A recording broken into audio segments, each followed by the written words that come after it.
Коллеги, всем огромный привет! Добро пожаловать ко мне на канал. Одним из самых прибыльных способов для заработка в интернете является, конечно же, копирайтинг или написание статей на продажу. Но с чего начать копирайтинг человеку без опыта? Как новичку научиться писать хорошие тексты? Ведь каждый хочет заработать денег, вот только как правильно написать статью. Сегодня отвечаю на самые часто задаваемые вопросы, которые вы мне задавали в комментариях. И кто первый раз смотрит мой канал, у меня есть бесплатный курс для копирайтеров, где вы найдете ответы на многие вопросы. Ссылка в описании будет под этим видео. Итак, копирайтер – это специалист, пишущий на заказ тексты по разным темам. Это могут быть описания товаров или услуг, образовательные статьи, обзоры каких-то событий или просто любой текст. Как и в любой профессии, некоторые зарабатывают 30-40 рублей за 1000 знаков, и профессионалы, получающие по 500 тысяч рублей за 1000 знаков. Первый вопрос: с чего стоит начать обучение? Многие становятся копирайтерами, так как у этой специальности довольно низкий порог входа. Заказчиков легко найти на биржах, можно работать удаленно, а объем работы регулировать самому. Кроме того, если постоянно совершенствоваться в этой области и приобретать опыт, можно получать высокую оплату труда. Средняя ставка для начинающего специалиста составляет 30-40 рублей за 1000 знаков. С хорошим портфолио он может получать уже 50-150 рублей за 1000 знаков. А если он обладает экспертными знаниями и способен создавать качественные тексты, расценки будут от 200 рублей до бесконечности. Таким образом, создавая тексты без опыта в первые месяцы, вы будете получать 10-15 тысяч рублей в месяц, а эксперт может получать в 7-10 раз больше. Но большинство копирайтеров работают как фрилансеры, и их доход ограничен собственной работоспособностью и объемом текстов, которые они могут сделать. Штатные работники встречаются реже, и обычно это экспертные специалисты. Копирайтинг – творческая профессия с гибким графиком и возможностью развития. Второй вопрос: что же нужно, чтобы стать успешным копирайтером, и какими качествами должен обладать копирайтер? Это грамотность и знание русского языка на уровне выше среднего. Безграмотный копирайтер либо будет получать постоянные отказы от заказчиков, либо ему потребуются услуги профессиональных корректоров, за работу которых придется заплатить. Владение словом, словарный запас должен быть таким, чтобы человек мог легко перефразировать текст, подобрать синонимы, поработать над структурой предложения. И еще нужно выдерживать тексты в определенном стиле, писать в разных жанрах для разных аудиторий. Ну и, конечно же, не допускать стилистических и грамматических ошибок. Умение быстро находить нужную информацию. Далеко не во всех темах, о которых пишет копирайтер, он является профессионалом или экспертом, поэтому нужно тратить время на поиск и обработку необходимой информации, так как заказчик не может ждать неделями, пока исполнитель разберется в вопросе, то скорость обработки данных должна быть высокой. Самоорганизация и планирование. Копирайтер сам определяет свой рабочий день, график работы, например, сколько часов он будет тратить на выполнение заказов. Это, конечно, заманчиво, но не всем это удается. Если нет умения планировать работу, то у копирайтера будет постоянно возникать дефицит времени на написание статьи. Потом появятся регулярные просьбы к заказчикам о переносе сроков работы, и далеко не все заказчики лояльно относятся к таким запросам. Пару раз перенести сроки – все, заказчик может отказаться продолжать сотрудничество с вами. Ответственность за принятые обязательства. Если специалист взялся за работу, значит оценил свои возможности. Очень плохо, если копирайтер набирает заказы, а потом начинает отказываться от их выполнения. В этом случае потеря заказчиков гарантирована, поэтому очень важно уметь оценивать свои возможности для работы с определенным объемом заказов, чтобы не подводить заказчика и не показаться человеком, не умеющим держать свое слово. Умение правильно и вовремя задавать вопросы. Заказчик почти всегда дает техническое задание для конкретного заказа. Все это делают по-разному. Если копирайтер вовремя не уточнит нюансы по статье, результатом может стать возврат материала на доработку. Это не страшно, но если учитывать, что опять потребуется потратить время на исправление, лучше все вопросы задавать сразу на этапе принятия решения о его выполнении.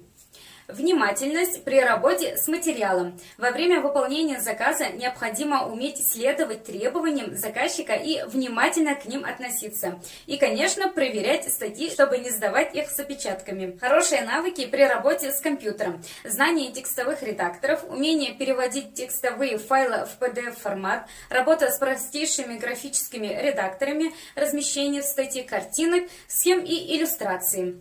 Высокая скорость печати. При небольших текстах еще возможно обойтись уровнем ниже среднего, а при работе с большими объемами недостаток скорости набора текста становится критично, то есть у вас уйдет много времени на работу. Ну и, конечно же, копирайтеру понадобится эмоциональная устойчивость и стремление решать конфликтные вопросы мирным путем. Все дело в том, что копирайтер и заказчик – это люди, которые могут никогда не увидеть друг друга. Их общение может быть только в интернете.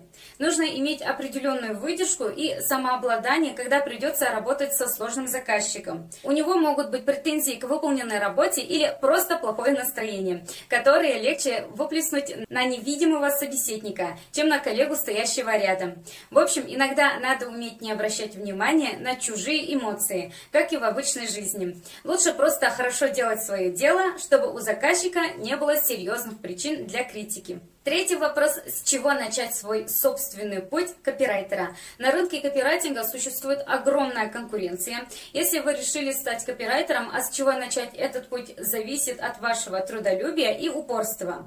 Есть два варианта. Первый — начать с низкооплачиваемых заказов, набить естественные шишки и постепенно выйти на достаточный уровень дохода.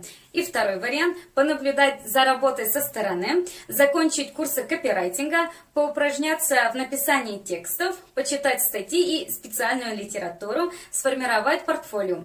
Ко времени приобретения определенных навыков и умений выйти на заказчиков с выгодными предложениями для работы. Можно сложить смешанный путь становления продвинутым копирайтером, обучаться и практиковать знания в деле одновременно. Нужно только запастись терпением и проходить все сложности. Я бы вам посоветовала избегать крайности, то есть не стоит месяцами засчитываться литературой, изучать SEO-менеджмент, основы HTML, но не применять все это на практике, побаиваясь промахнуться. Точно так же нет смысла выискивать на форумах высокооплачиваемые заказы, а в итоге выдать сплошную воду с низким показателем уникальности, тем самым сбить рейтинг и оказаться в черном списке. Важно найти баланс, поэтому не бойтесь и не сомневайтесь. Причина, которая поможет вам сдаться и бросить идею зарабатывать удаленно на копирайтинге, это как раз страхи и сомнения. Четвертый вопрос: как начать писать? На мой взгляд, начинать лучше всего с рерайта. Я вам об этом уже много раз говорила. Посмотрите видео, где я рассказывала, как стать рерайтером и какие есть лучшие биржи рерайтинга. Ссылку также оставлю в описании. Скажем так, глубокое переписывание означает полную переделку статьи с сохранением общего смысла, но при этом никто не мешает добавить информацию из других источников, а также от себя, если вам есть что сказать. Так проще научиться. Сначала просто переписывание текстов так, чтобы те становились уникальными, потом с изменением структуры, потом с добавлением информации из других источников. А дальше можно переходить на статьи на основе разных источников.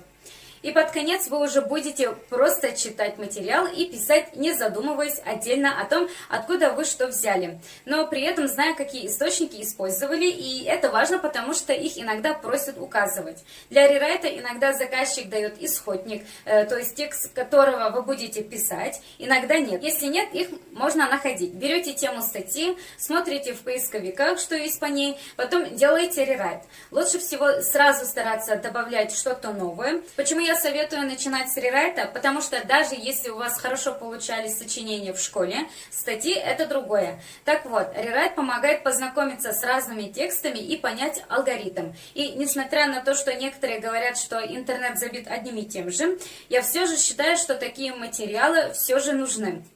Во-первых, исходную статью могут удалить из сети, а ценная информация пропадет вместе с ней, а благодаря рерайту сохранится. Во-вторых, пользователям сайта часто интереснее найти все в одном месте, чем лазить по всему интернету и размышлять, по каким запросам они могут отыскать информацию. В-третьих, статьи новичков редко оказываются в первой десятке поисковой выдачи, так что глаза они как раз не мозолят. В общем, если у вас сразу получается писать хорошие статьи без рерайта, это здорово. Нет ничего страшного. Все когда-то начинали с нуля. И многие, насколько я знаю, именно так, в том числе и я. Пятый вопрос, где искать заказы. Найти работу можно где угодно, но начинающим специалистам проще всего зарегистрироваться на биржах. На них очень много предложений, даже для людей без опыта. Минус низкие расценки, от 20 до 70 рублей за 1000 знаков. Выставляют и более дорогие предложения, но они для постоянных исполнителей или тех, кто уже успел получить рейтинг. Какие есть биржи именно для копирайтеров, я вам тоже показывала, и где работаю я сама. Ссылка также в описании. Алгоритм действий такой. Вы регистрируетесь в системе. В некоторых случаях нужно пройти тест на знание правил русского языка. Подробно заполняйте информацию о себе. Это важно, так как на профиль обращают внимание заказчики.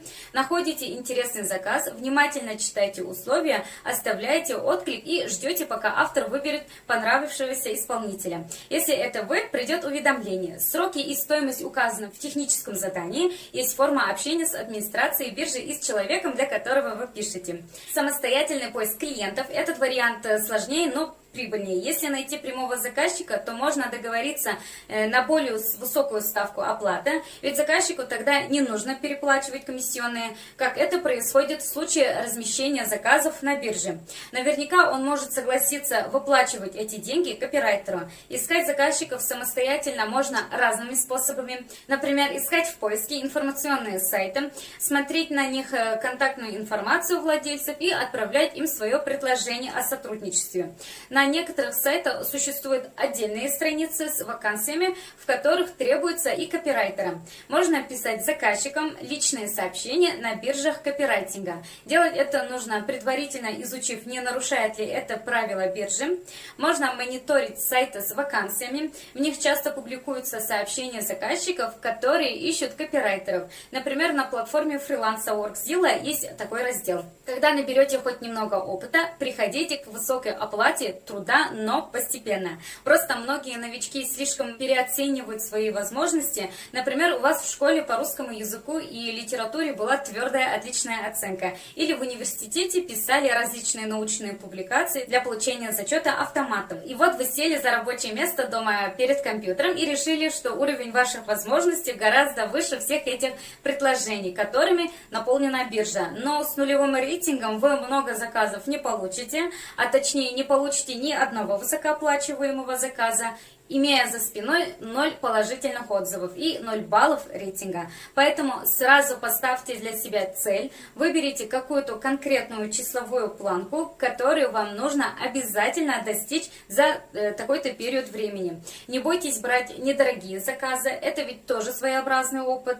Работая с заказчиками, выбирайте доступные для уровня вашей квалификации предложения, иначе вы рискуете взять задачу не по силам и влететь в минусовой рейтинг, выбраться из которого будет, к сожалению, достаточно сложно. Сначала вы работаете на рейтинг, а уже после рейтинга работает на вас. Если все делать правильно, клиенты начнут приходить к вам сами. Успехов вам и быстрого профессионального роста. А если вдруг возникнут вопросы, задайте их в комментариях. А у меня на сегодня все. Скоро увидимся. Пока-пока.